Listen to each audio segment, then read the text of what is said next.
जय गुरुदेव।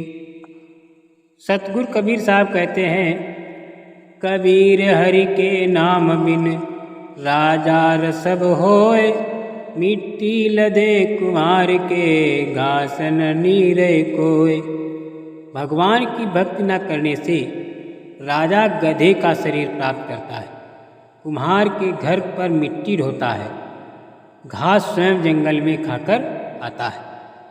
फिर पीछे तू पासुआ कीजय दीजय बैल बनाए, चार पहर जंगल में डोले तो नहीं उधर भराए।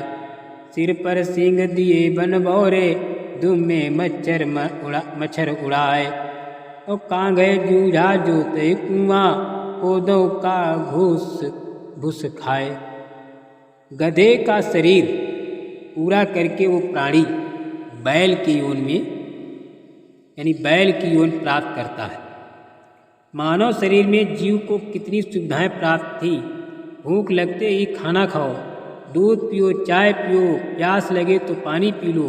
भक्ति न करने से वही प्राणी बैल बनकर सुबह से शाम तक 4 पहर अर्थात 12 घंटे तक जंगल में फिरता है। हल में जोता जाता है। दिन में केवल 2 बार आहार बैल को खिलाया जाता है, दोपहर 12 बजे तथा रात्रि में। परंतु बैल को बीच में भूख लगी है और चारों ओर चारा भी पड़ा होता है, लेकिन खा नहीं सकता। हाली उसको घास नहीं खाने देता, पानी भी समय पर नहीं, दिन में 2 या 3 बार पिलाया जाता है। सिर पर सींग तथा एक दुम यानी पूंछ लगे होते हैं। जब मानव शरीर में था तब वो जीव कूलर, पंखे तथा एसी कमरे में रहता था। अब एक दुम इसको चाहे कूलर की जगह चाहे पंखे की जगह प्रयोग करो, उसी से मच्छर मारता है यानी उड़ाता है। सत्संग में ये भी बताया गया कि घर में कलह का कारण परमात्मा के विधान को न समझकर संसार के भाव में चलना। घर का कोई सदस्य घर में हानि नहीं करना चाहता, किसी कारण से हानि हो जाती है तो उसको लेकर कलह नहीं करनी चाहिए। जो हानि होनी थी वो तो हो चुकी, ये तो ठीक होनी नहीं। व्यर्थ की कलह करना समझदारी नहीं है। जिससे गलती से कोई हानि हो जाती है तो उसे कहना चाहिए, हे बेटा बेटी, माता पिता या सास बहू, ये जो होना था हो गया, ये अपने भाग्य में नहीं था, अपने जानबूझकर नहीं किया। इस बात से घर में शांति कायम रहती है। कलह में काल निवास करता है। भूत प्रेतों का उस समय घर में डेरा होता है। जो कलह नहीं करते उस सुख से बसते हैं। जिस घर में परमात्मा की भक्ति यानी आरती स्तुति ज्योत यज्ञ होती है, उस घर में देवताओं का निवास होता है। सत्संग सुनकर सब अपने अपने घर चली गईं। सत्संग दिन के 12 बजे से 2 बजे तक हुआ। पुत्र वधू को पता नहीं था कि सासू माँ सत्संग में गई थी। अगले दिन सुबह भैंस का दूध निकालकर पुत्र वधू उस दूध की भरी बाल्टी को छत में लगे कुंडी वाले सरिये में प्रतिदिन की तरह टांगने लगी। उसे लगा कि बाल्टी टंग गई, परंतु सरिये के उल्टी और बाल्टी का कड़ा लगा था। पुत्र वधू ने सोचा कि ठीक लगा और बाल्टी छोड़ दी। बाल्टी पृथ्वी पर गिर गई, दूध बिखर गया। आवाज़ सुनकर उसकी सास आई और पुत्र वधू दूध के बजाय सासू माँ की ओर मायूसी से देख रही थी। बोलना उचित नहीं समझा, क्योंकि पुत्र वधू को पता था कि सासू माँ किसी भी सफाई के वचन नहीं सुनती थी। सोच रही थी कि आज वो सारा दिन कलह में जाएगा, शाम को पति आएगा, उससे भी पिटाई करवाएगी। हे परमात्मा, ये कौन बनी ऐसी गलती जो कभी नहीं हुई थी। हे सतगुरु, कुछ तो दया करो। मैं तो आपकी भक्ति में भूलने को हो रही हूँ। मुझे तो सारा दिन सासू माँ के श्लोक याद रहते हैं। सास बोली, बेटी, जो होना था वो हो गया। आज हमारे भाग्य में दूध नहीं था, चिंता ना कर। इस दूध को ऊपर से हाथों से बाल्टी में डालकर भैंस को पिला दे।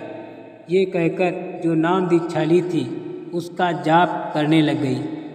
पुत्रवधू को अपने कानों पर विश्वास नहीं हो रहा था। सोच रही थी कि माताजी आज पता नहीं कौन सा स्टेशन यानी रेडियो आकाशवाणी पकड़ गई।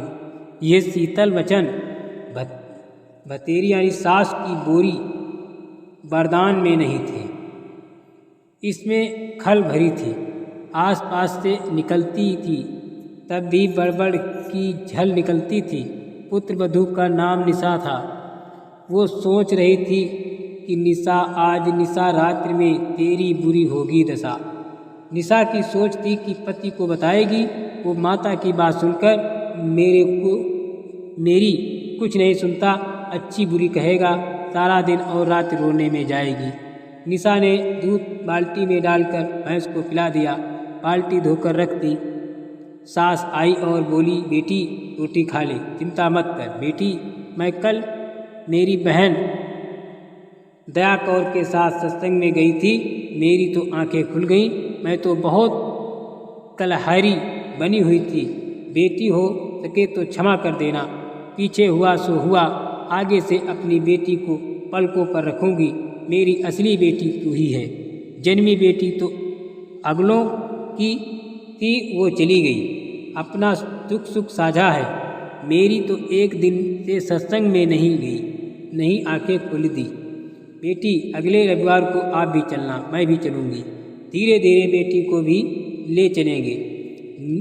निशा ने अपने गुरुजी का फोटो स्वरूप कपड़ों में छिपा कर रखा था। फोटो निकालकर चरणों में शीश रखकर कहा कि हे गुरुवर, आज आपने अपनी बेटी की पुकार सुन ली, घर स्वर्ग बन गया। शाम को चतर सिंह आया तो माता ने दूध गिरने का जिक्र भी नहीं किया। कुछ दिन बाद चतर सिंह को भी नाम दिला दिया। कुछ समय पश्चात निशा के गुरुजी आ गए। निशा ने बताया कि गुरुजी मेरी सास माँ बहुत अच्छी हैं, इसने भी गुरु का नाम ले लिया है। सास ने कहा, महाराज जी, निशा ने कभी नहीं बताया कि इसने दीक्षा ले रखी है। ये मेरी कलह से डरती होगी। अब बताया है जब मैंने नाम ले लिया। अच्छा किया, इसने ये पहले बता देती तो मैं और अधिक दुखी करती और पाप भी भागी बनती। निशा के गुरु ने कहा, माई आप तो आसमान से गिरी और खजूर में अटकी हो, क्योंकि आपकी दीक्षा शास्त्रानुकूल नहीं है। सत्य साधना बिना मोक्ष नहीं हो सकता। जैसे रोग की सही औषध खाने से ही रोग से मोक्ष मिलता है, इसी प्रकार सत्य साधना करने से जन्म मरण के रोग से मुक्ति मिलती है। निशा ने सोचा कि सासू माँ नाराज ना हो जाएं, इसलिए बीच में ही बोल उठी कि गुरुजी, सुना है आपने नई पुस्तक लिखी है, उस सत्संग ने छपवाई है, उस संगत ने छपवाई है, क्या आपके पास है? गुरुजी बोले, हे बेटी, आपको देने के लिए आया हूँ। ये कहकर गुरुजी ने कच्छ में गए, जिसमें ठहरे थे उसमें थैला रखा था। निशा भी साथ साथ गई और बोली, गुरुदेव, भिरड़ के छत्ते को मत छेड़ो। मुश्किल से शांत हुआ है। गुरुजी बोले, हे बेटी, अब तेरी सास जी की पूरी रुचि भक्ति में है, अब ये मानेगी। गुरुजी 3 दिन रुके, तत्व ज्ञान समझाया। सास ने भी गुरु बदल लिया और अपना कल्याण करवाया। सत्संग से घर स्वर्ग बन गया। चारों ओर शांति हो गई। जहाँ गली गलौज के सारा दिन गोले छूटते थे, अब उस स्थान में परमात्मा के ज्ञान की गंगा बहने लगी। भक्तमत निशा के गुरु जी परमेश्वर कबीर जी थे, जो अन्य वेश में सत्य भक्ति प्रचार करने के लिए घूमते फिरते थे। उन्होंने बताया कि प्रभु की भक्त करनी चाहिए। मात पिता तेरा कुटुंब कबीला, कोई एक दिन रत्न मिल का मेला, अंत समय उठ चले अकेला, तज माया मंडाल। कहाँ से आया कहाँ जाएगा, तन छूटे तब कहाँ समाएगा।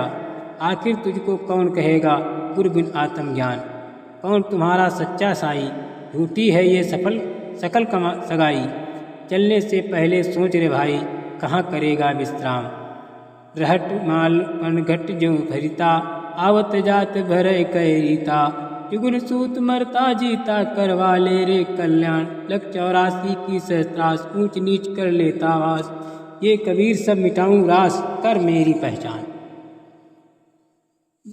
कबीर साहब जी ने मन को संबोधित करके हर प्राणियों को सतर्क किया कि संसार में 2 दिन यानी थोड़े दिन का मेहमान है।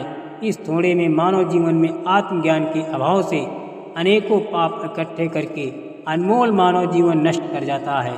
धन कमाने की विधि तो संसार के व्यक्ति बता सकते हैं, परंतु गुरुदेव जी के बिना आत्मज्ञान यानी जीव कहाँ से आया? मनुष्य जीव का मूल उद्देश्य क्या है? सतगुरु धारण किए बिना यानी दीक्षा लिए बिना जीव का मानव जन्म नष्ट हो जाता है। ये बात गुरु जी के बिना कोई नहीं बताएगा, चाहे पृथ्वी का राजा भी बन जाए। परंतु भविष्य में पशु का जन्म मिलेगा। जन्म मरण का चक्र गुरु जी के ज्ञान यानी दीक्षा मंत्र नाम के बिना समाप्त नहीं हो सकता।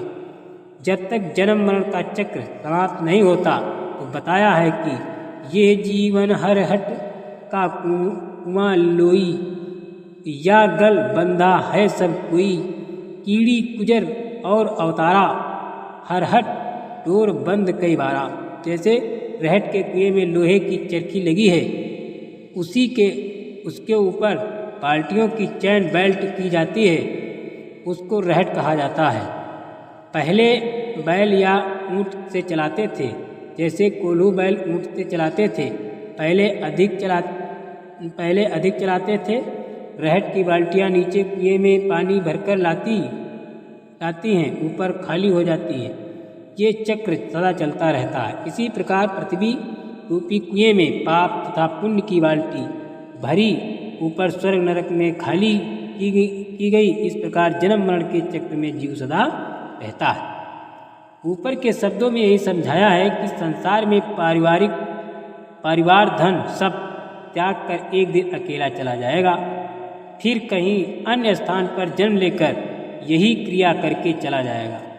यदि आप घर से किसी अन्य शहर में जाते हैं तो जाने से पहले निश्चित करते हो कि वहाँ जाएंगे, उसके बाद कहाँ विश्राम करेंगे, परंतु संसार छोड़कर जाते हो तो कभी विचार नहीं करते कि कहाँ विश्राम करोगे।